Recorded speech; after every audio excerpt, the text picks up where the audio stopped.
പല സഹോദരങ്ങളും ശ്രദ്ധിക്കാത്ത മറ്റൊരു കാര്യമാണ് ഈ പറയുന്നത്. രോഗിയുടെ അരികിൽ പോയി മറ്റുള്ള വർത്തമാനങ്ങൾ പറഞ്ഞു പിരിഞ്ഞു പോരുന്നു. മരണാസന്നനായ രോഗിയാണെങ്കിൽ അവിടെ നെടുവീർപ്പും വെപ്രാളവും ചുടുനിശ്വാസവും അതുപോലെ തന്നെ ഖേദപ്രകടനവും സഹതാപ വാക്കുകളും ഒക്കെ പറയുന്നു. അതുകൊണ്ടൊന്നും കാര്യമില്ല കേട്ടോ. ഈ രോഗിക്ക് വല്ല ഉപകാരവും കിട്ടണോ, ഈ മയ്യത്തിന് വല്ല ഉപകാരവും കിട്ടണോ, ആ സ്ഥലത്താരെങ്കിലും ഹാജരുണ്ടെങ്കിൽ പുരുഷനാണെങ്കിലും സ്ത്രീയാണെങ്കിലും പ്രത്യേകം ഓർമ്മപ്പെടുത്തുന്നു, നിങ്ങൾ നല്ലത് പറയണേ.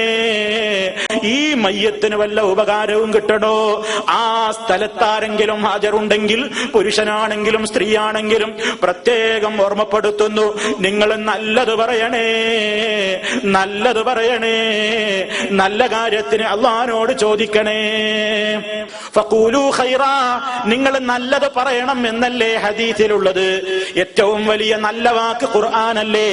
ഖൈറുൽ കലാമി കലാമുല്ലാഹ്, വർത്തമാനങ്ങളിൽ വെച്ച് ഏറ്റവും മുന്തിയ വർത്തമാനം അള്ളാന്റെ കലാമല്ലേ.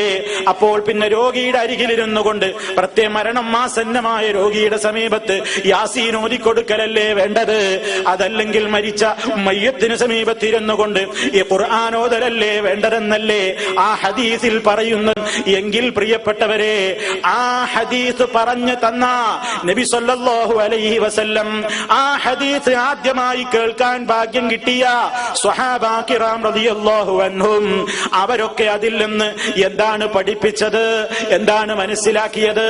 നബി സല്ലല്ലാഹു അലൈഹി വസല്ലം തന്നെ ഇതങ്ങ് പറഞ്ഞിട്ട് അവിടുന്ന് പറഞ്ഞിട്ടുണ്ടല്ലോ, ഫഇന്നൽ മലായികത, നിശ്ചയമായും മലക്കുകൾ, യുഅമ്മിനൂൻ, അവർ ആമീൻ ആമീൻ എന്ന് ചൊല്ലിക്കൊണ്ടിരിക്കുന്നുണ്ട് കേട്ടോ.